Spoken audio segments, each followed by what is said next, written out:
Hello everyone and welcome to The Biz, the show that keeps you up to date on what to see and what to skip. I'm your host Busy, and today's episode we are going to be talking about a big handful of movies. So let's just jump right into it, okay? First movie I'm going to talk about today is The Other Woman, starring Cameron Diaz and Leslie Mann. This movie centers around a strong-willed lawyer who has a hard time finding love in the big city. That is until she meets the man of her dreams. She thinks he may be the one. When she goes in to surprise him one night at his home, she finds out that he's married. Uh-oh, sucks. But what ends up happening is she becomes really good friends with the wife, and they team up together to take the man down. It's such a funny movie. You'll have a great time. I suggest go seeing it with a bunch of your girlfriends. You guys will have a blast. The next movie I'm going to talk about is Heaven is for Real, starring Greg Kinnear. This is about a boy who has a near-death experience, and when he comes back, he tells everyone that he experienced heaven. His father is a pastor of a church, and it makes everyone in that church really think about heaven and really think about their lives here on earth and what they could be doing that could be better. It's such a great, powerful movie, and you will have a really good time watching it. So I suggest going and seeing it. The next movie I'm going to talk about today is Brick Mansion, starring Paul Walker. This was Paul Walker's last completed movie before he passed away.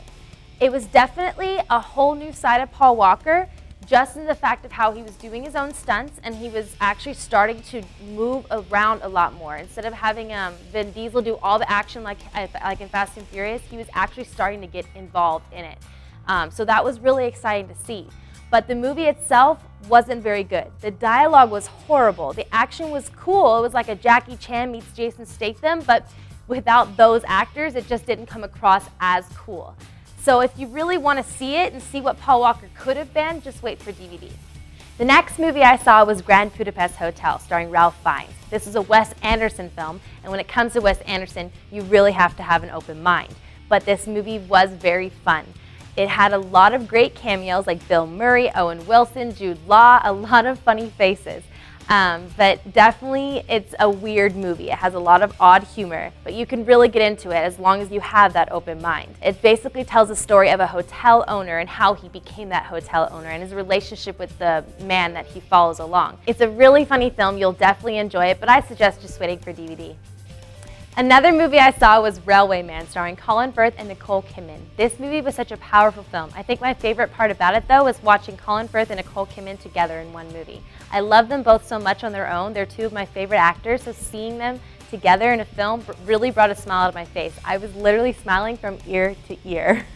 This movie is so powerful. It basically tells the story of a war veteran who has a hard time coping with reality. He had a really hard time in the war. He was abused and tortured, and it was just really horrifying. And you actually get to experience that. And it may not sound like it might be that good and fun, but it's such a powerful film that it really, really makes you think about life. It has such a great, surprising ending, and it's just such a really good movie. The acting's amazing, the writing is perfect, and you should definitely go and see this film.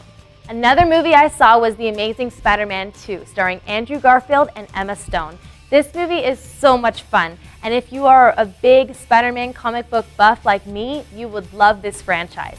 Andrew Garfield is no joke the perfect Peter Parker. He's got the great sarcasm and the awesome nerdiness and the kind of bad boy coolness that Peter Parker has all together in one, and it's definitely a fun film. It's got a great villain, Jamie Foxx playing Electro, awesome.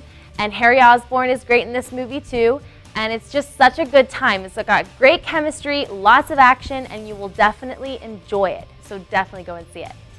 The next movie I saw was Neighbors, starring Seth Rogen and Zac Efron. This movie was funny, but it wasn't laugh out loud funny. It was a typical Seth Rogen film, let's just say. It had a lot of inappropriate humor and a lot of weird one-liners. But it's still a good time if you're into that, and I know there's a lot of people that are.